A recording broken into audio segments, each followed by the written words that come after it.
Imagine owning a Picasso and only paying €100 for it. For one lucky person, that'll soon be a reality thanks to Pablo Picasso's grandson, Olivier, and an unusual charity fundraiser. 50,000 raffle tickets are up for grabs for a chance to win this piece. It's called The Man with the Opera Hat. It's a cubist work that Picasso did nearly 100 years ago, and his signature, a little difficult to see, is jotted across the upper right-hand corner. Tickets are going fast online. 40,000 so far have been bought by people with Picassos in their eyes. And the proceeds are all for a cause that you might not expect, protecting the ancient Phoenician city of Tyre in Lebanon.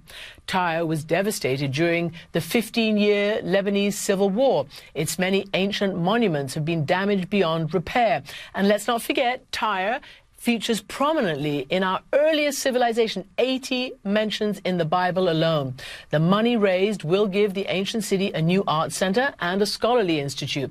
Picasso's grandson, Olivier, is the force behind this raffle. He believes his grandfather, a pioneer in every aspect of his work and his life, would love the idea of this first, as in, never has a major work of art by such a major artist ever changed hands like this before.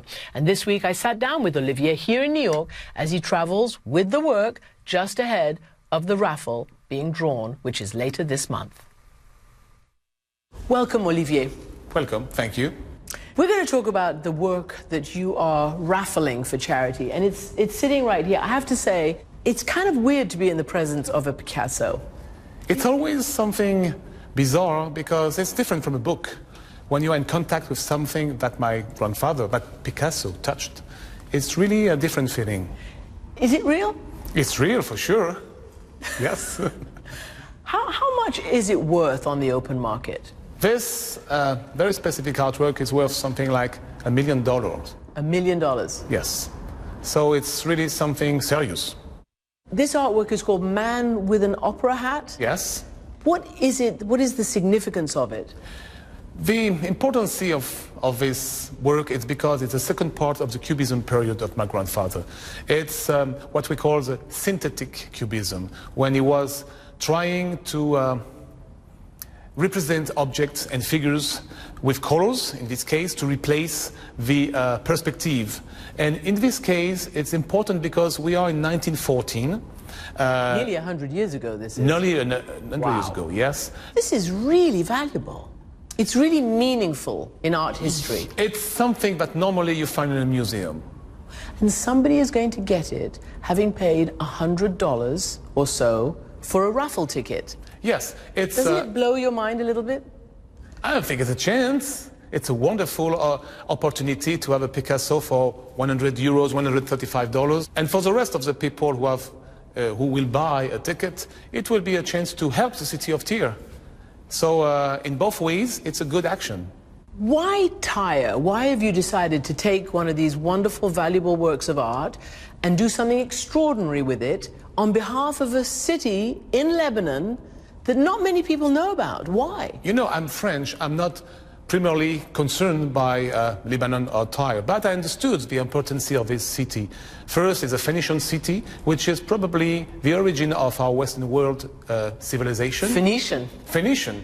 It's always difficult to maintain an ancient city. So not only because of the architecture, but also because of the people living there.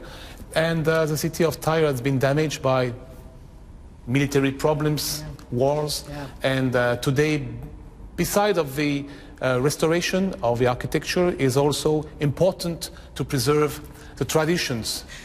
So your friends who had this idea and this association, they said, he's Picasso, maybe we can get a Picasso out of him. It was a different story. My friend Perry Cochin, who is in charge of the operation, came to me thinking that organizing a dinner, a charity dinner, was boring and always the same type of thing. So she came up with the idea to make a raffle and to put a Picasso as a winning prize. And when she told me this idea, I was wondering, it will be very difficult. Are you an artist? Did you inherit any of Picasso's genes? No, it's difficult. You know, I've tried, but it's easy to be a banker after a banker, but to be a Picasso after Picasso, it's really difficult. That's really well said. Did you know him? Did you ever meet him? No, I was too young. So he was part of the family. I mean, part of my life as a child, with paintings on the walls and drawings and photos. But I just realized how much it was important the day he died, because I discovered my grandfather on television. Like? Like discovering that he had many women, and discovering that he was supposed to be a communist, but also a billionaire, that he was someone old and not cherishing his friends and family. And in fact, it took me years to discover the truth. You talked about how you were surprised by, you learned that he had many women. Well, one of those women was your grandmother, yeah. Marie-Thérèse Walter. Mm-hmm. What was she like? What did she tell you about your grandfather? What was her relationship with him? I remember her because she was visiting us very often, and she was exactly the same as you can see in the paintings, that blonde woman. She was a simple woman, but she had only one love in her life. It was Picasso. So for me, as a child, it was nothing special.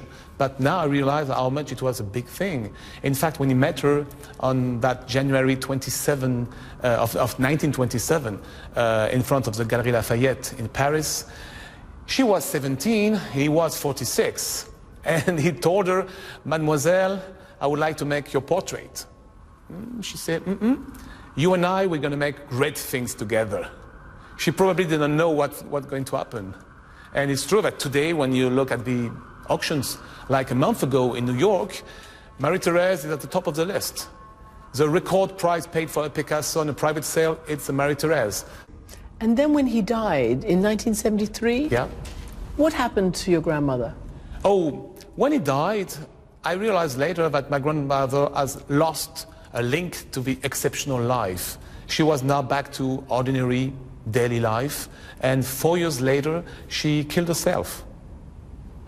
Had he already done Guernica? Yes, and there is a possible true story about that, with a Nazi officer who came to his atelier. A Nazi? A Nazi, and show him a postcard representing the Guernica painting. And he asked my grandfather, "Is it you who did this?" And my grandfather said, "No, it's you." Which is an interesting story, and I think it's true. Olivier Picasso, thank you very much indeed for joining me. Thank you.